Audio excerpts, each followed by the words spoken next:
Hi Shelf Helpers, my name's Hazel Gale and I'm the author of The Mind Monster Solution, which is Shelf Help's Book of the Month for June, and I'm really excited about it. This is a book about how our self-sabotaging thoughts, feelings and behaviours can lead the way to a life of greater self-awareness, self-worth, self-esteem and self-command, should we let them.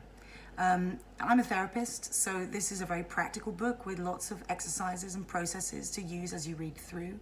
I have actually created a summarized version of it, sort of an express map for you to follow if you want to take a quicker route to get to the end over the course of this month. But then of course you can also read the whole thing, it's entirely up to you. The book is largely therapeutic, but also there is a autobiographical element to it, because my life over the last few decades has been pretty much defined by self-sabotage.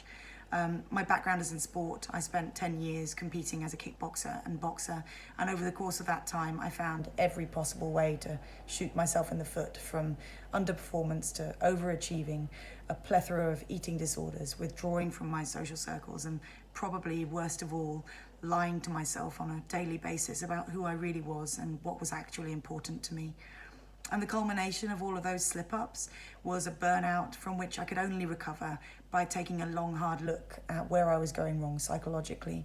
So the book is born out of that process, and I tell the story of how I had to meet my monsters, which are basically fear of failure, fear of weakness, and the insidious shame that underpins all of that stuff.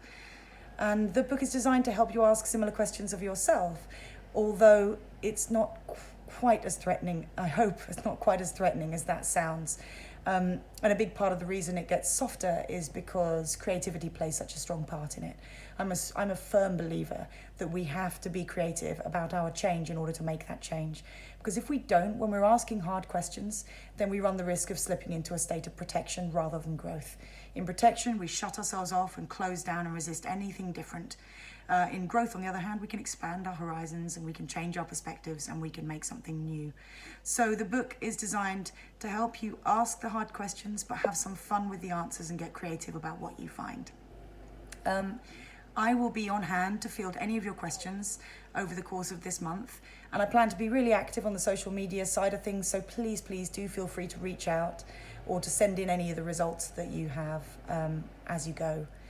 And I look forward to seeing you on the various shelf help platforms. See you there.